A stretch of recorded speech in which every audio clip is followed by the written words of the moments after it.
A single woman decides to find adoptive parents for her unborn baby boy, only for them to give him up after his birth for a selfish reason. Years later, they regret their decision and learn a painful lesson about upbringing. Annika was only 22 years old when she found out she was pregnant. She and her boyfriend had only started dating and had gotten their first jobs straight out of college. When her boyfriend found out she was with child, he left her without hesitation. "We barely know each other," he told her. "I'm not ready to become a father. I'm sorry, but I think we should break up." Annika was devastated. She felt completely alone and had no money to raise a child on her own. As much as she wanted to keep the child, she knew she wouldn't be able to give him a comfortable life, so she decided to find adoptive parents for him. With help from the internet, Annika found a young, wealthy couple that wanted to adopt her unborn child. They met in person and Annika felt at ease with them. She knew her son would live a good life with them, so she consented to them adopting him. Throughout the pregnancy, the couple made sure Annika had everything she needed. They gave her weekly food allocations and money for her prenatal vitamins and accompanied her to her doctor's appointments. "Whatever it is you need, if it's for the baby's welfare, just let us know. We'll be right there," the adoptive mom, Kira, told Annika.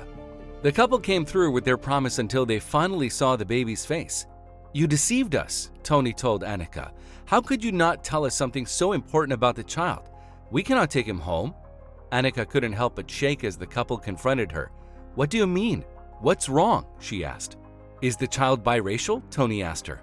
Realizing that they were angry because her son had tanned skin, she hesitantly nodded, apologizing for failing to mention it during their previous meetings. "I'm sorry, I didn't think my child's race would matter to you," she cried. "I can't have a child that doesn't have the same skin tone as me. My friends will make me the laughingstock of the group," Tony told Annika. Kiara echoed her husband's sentiment, saying no one would believe that the child was theirs because their skin tones did not match. They left Annika at the hospital shortly after the confrontation and never returned. Annika cried throughout her entire stay at the hospital. She didn't know what to do, and she didn't want to leave her son at the orphanage. "I want you to go to a loving home, not have you picked up whenever someone pleases," she whispered to her son. When it was time for them to be released from the hospital, Monica made a brave decision to keep him. "I can't promise you all the best in life, but please know that Mama will try," she said, embracing her son, whom she named Jason. Through the years, Annika worked 2 jobs to provide for Jason. Although they lived simply, they were happy with what they had and spent all their free time together. Jason grew up to be an intelligent and kind young boy. Thanks to Annika's hard work and Jason's perseverance to give them a more comfortable life, he studied hard and eventually got a college scholarship at a good school. He took up journalism and had a gift for it.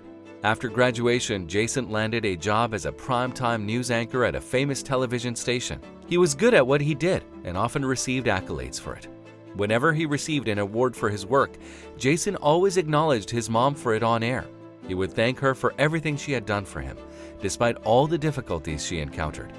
"I wouldn't be here if it weren't for my selfless mother, Annika Stevens, who sacrificed so much just to raise me and provide me with the best education. Mom, you're my inspiration, and I will forever be grateful to God for making you my mom." Little did Jason know that Kiara and Tony, who once refused to adopt him, were watching the broadcast of the awards show. When they heard Annika's name, they realized Jason was the son they turned down. They knew they had made a big mistake. Jason could have been thanking them on live television and not Annika. "That could have been us. Who would have thought he would have become a world-class journalist?" Kiara sighed. "Tell me about it. Look at that boy, Nathan," Tony told his son. "We were supposed to adopt him. You should be grateful that you had everything handed to you. He had to work for what he has now." Their son Nathan grew up with everything he could possibly want and need. Kiara and Tony were not present in his life, and in place they gave him a credit card he could max out on the things he wanted. This ended up taking a toll on Nathan as he grew up to be spoiled and entitled. He didn't feel the need to study because of his parents' wealth, and at the age of 26, he remained jobless. Nathan rolled his eyes. "If you adopted him, he'd still end up like me. You raised me to be this way, while his mother raised him to be that way. Children become who they are based on their upbringing, and you're responsible for that." While Kiara and Tony were offended by Nathan's harsh words, they realized that he was telling the truth.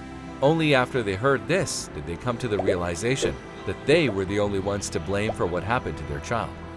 If you liked the video, please give it a thumbs up and consider sharing it with someone who may find it interesting. Thanks for watching, and I'll see you in the next video.